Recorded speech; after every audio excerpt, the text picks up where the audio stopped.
रोहन के लिए दुनिया तब उजड़ गई जब उसकी माँ उसे छोड़कर चली गई। वो सिर्फ 7 साल का था और उसकी माँ की यादें उसके दिल में एक अधूरे सपने की तरह बस गई थी। उसके पिता अमित शर्मा एक बहुत ही अच्छे इंसान थे, पर अपनी पत्नी को खोने के बाद वे भी अकेले हो गए थे। उन्होंने अपना सारा प्यार और ध्यान रोहन पर लुटाया, पर रोहन को अपनी माँ की कमी हमेशा महसूस होती थी। एक दिन अमित ने रोहन से कहा, बेटा, तुम्हारी जिंदगी में एक माँ का होना बहुत जरूरी है। मैंने माया से शादी करने का फैसला किया है। वो बहुत अच्छी है और तुम्हें बहुत प्यार करेगी। रोहन ने अपने पिता पर भरोसा किया। जब माया घर आए तो वो वाकई एक परी जैसी लगी। उसने रोहन के लिए चॉकलेट और खिलौने लाए और उसके सामने बहुत प्यार से पेश आए। रोहन को लगा कि शायद उसकी माँ वापस आ गई है, पर यह खुशी सिर्फ कुछ दिनों की थी। जैसे ही अमित ऑफिस जाने लगे, माया का असली रूप सामने आने लगा। वो रोहन के सामने बिल्कुल अलग थी और उसके पीछे कुछ और। जब तक अमित घर पर होते, माया रोहन को बहुत प्यार करती, उसके साथ खेलती और उसके लिए स्वादिष्ट पकवान बनाती। पर जैसे ही अमित घर से निकलते, माया का व्यवहार बदल जाता। चलो काम पर लगो, वो रोहन से कठोरता से कहती। जाकर रसोई साफ करो, कपड़े धो और शाम तक सब कुछ चमकना चाहिए। वो उसे ठीक से खाना भी नहीं देती थी। रोहन को सिर्फ एक सूखी रोटी और थोड़ा पानी मिलता। रोहन भूखा रहता, पर डर के मारे कुछ कह नहीं पाता था। एक रात रोहन को प्यास लगी और वो पानी पीने के लिए उठा। उसने देखा कि रसोई में रोशनी जल रही है। जब वो धीरे से दरवाजे के पास गया तो उसने एक ऐसा डरावना दृश्य देखा कि उसकी रूह कांप गई। माया एक काले लिबास में खड़ी थी, जिसके बाल बिखरे हुए थे और आंखें लाल अंगारों की तरह चमक रही थी। वो किसी अजीब सी भाषा में कुछ बुदबुदा रही थी और उसके हाथ में एक पुतला था जिसमें सुइयां चुभो रही थी।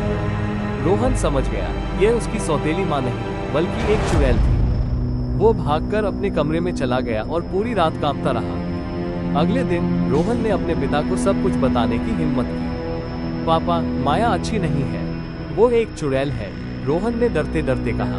अमित को यकीन नहीं हुआ। बेटा, तुम क्या कह रहे हो? वो तुम्हें इतना प्यार करती है।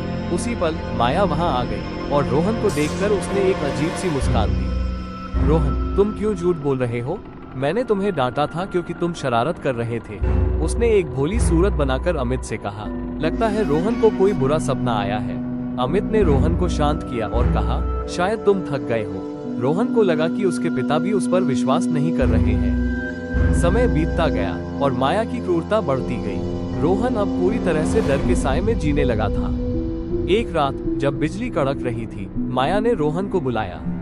आज तेरी कहानी खत्म, उसने एक राक्षसी हंसी के साथ कहा। उसकी आंखें लाल थी और उसका चेहरा विकृत हो गया था। उसके लंबे नाखून थे और उसके शरीर से बदबू आ रही थी। तेरे पिता को लगता है कि मैं उनकी पत्नी हूँ, पर आज मैं तुझे मारकर अपनी असली शक्ति वापस पाऊंगा। जैसे ही वह रोहन की तरफ बढ़ी, रोहन ने डर से आंखें बंद कर ली।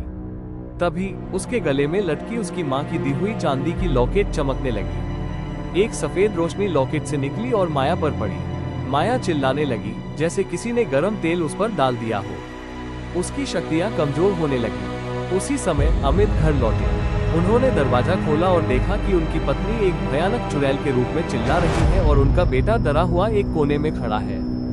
माया, तुम ये क्या हो? अमित ने चीख कर कहा। माया ने उन्हें देखा और उसकी लाल आंखों में गुस्सा था। अमित, तुम मेरे बीच में नहीं आओगे। पर तब तक बहुत देर हो चुकी थी। रोहन का लॉकेट एक बहुत तेज रोशनी में बदल गया। लॉकेट से रोहन की माँ की आत्मा की आवाज निकली। रोहन, हिम्मत रखो, तुम मेरी रोशनी हो। वो रोशनी इतनी तेज थी कि माया उसे बर्दाश्त नहीं कर पाई। वो अपने विकृत रूप में हवा में घुलने लगी और एक भयानक चीख के साथ गायब हो गई। जब सब शांत हुआ तो अमित ने रोहन को गले लगा लिया। रोहन, मुझे माफ कर दो, मुझे तुम पर विश्वास करना चाहिए था। रोहन ने अपने पिता को कसकर पकड़ लिया। उस रात के बाद अमित और रोहन फिर से अकेले रह गए, पर अब वे पहले से कहीं ज्यादा करीब थे। रोहन की माँ की यादें एक दर्द नहीं, बल्कि एक रोशनी बन चुकी थी, जो उन्हें हमेशा सही रास्ता दिखाती।